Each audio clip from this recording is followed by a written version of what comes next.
کے بعد آپ ہر کام پوری ایمانداری اور محنت سے کرو گے، یا کہہ لو یہ کہانی آپ کو مجبور کر دے گی ایمانداری اور محنت سے کام کرنے کے لیے۔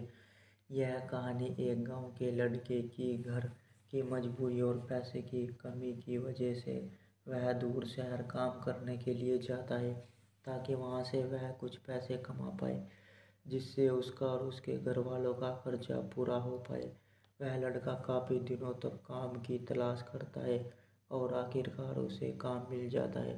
وہ لڑکا اپنا سارا کام پوری ایمانداری اور محنت سے پورے دن کرتا ہے۔ یہ دیکھ کر اس کا مالک خوش ہو جاتا ہے۔ اب 6 مہینے تک ایسے ہی چلتا ہے۔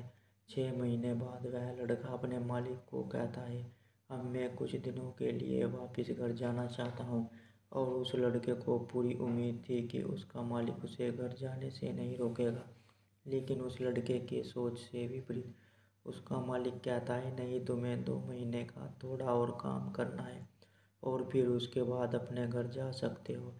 لڑکے کو تھوڑا غصہ آتا ہے، لیکن وہ اپنے غصے کو شانت کر کے مالک سے پوچھتا ہے، بتائیے مالک، کون سا کام ہے؟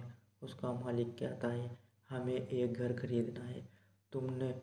تم پورے شہر میں گھومو اور تمہیں جو سب سے اچھا گھر لگے وہ گھر خرید لو، اور جیسے ہی یہ کام ختم ہو جاتا ہے تم واپس اپنے گھر کچھ دنوں کے لیے جا سکتے ہو۔ یہ سن کر وہ گاؤں کا لڑکا خوش ہو جاتا ہے اور جلدی جلدی گھر کو خریدنے کا کام ختم کر دیتا ہے۔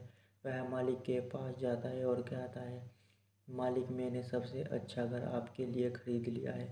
مالک حیران ہو جاتا ہے اور کہتا ہے، صرف 10 دنوں میں تم نے سب سے اچھا گھر خرید بھی لیا؟ گاؤں کا لڑکا کہتا ہے، ہاں، یہ گھر کافی بڑھیا تھا اس لیے میں نے خرید لیا، اور کہتا ہے کہ کیا اب میں اپنے گھر کچھ دنوں کے لیے واپس جا سکتا ہوں؟ مالک کہتا ہے، نہیں، تم صرف 2 دنوں کے لیے اپنے گھر واپس جا سکتے ہو۔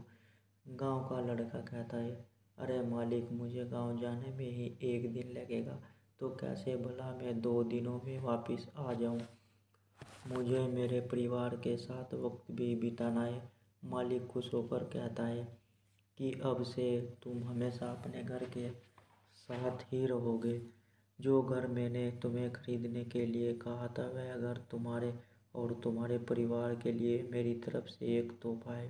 یہ سن کر وہ لڑکا خوش ہونے کے بجائے مایوس ہو جاتا ہے اور کہتا ہے، اگر مالک آپ نے مجھے پہلے کہا ہوتا کہ یہ گھر آپ میرے لیے خرید رہے ہو تو میں تھوڑی اور جانکاری پراپت کر کے اس سے اور اچھا گھر خریدتا۔ مالک نے کہا، میں نے تمہیں 2 مہینے دیے تھے اور 10 دن میں خرید کر تم نے تمہارا نقصان کیا ہے۔ اسی طرح زندگی میں بھی ہمارے ساتھ یہی ہوتا ہے۔ کہانی میں جو مالک تھا وہ اصل میں وقت تھا، اور ہمیشہ وقت جانے کے بعد کہتے ہیں کہ اگر مجھے پتہ ہوتا تو اس سے بھی اچھا کر دیتا۔ اس لیے آپ ابھی زندگی میں جو بھی کر رہے ہو اسے پورے جنون اور محنت کے ساتھ کیجیے۔ کیا پتہ آپ آج جو کام کر رہے ہو وہ آنے والے سمے میں آپ کی زندگی بدل دے۔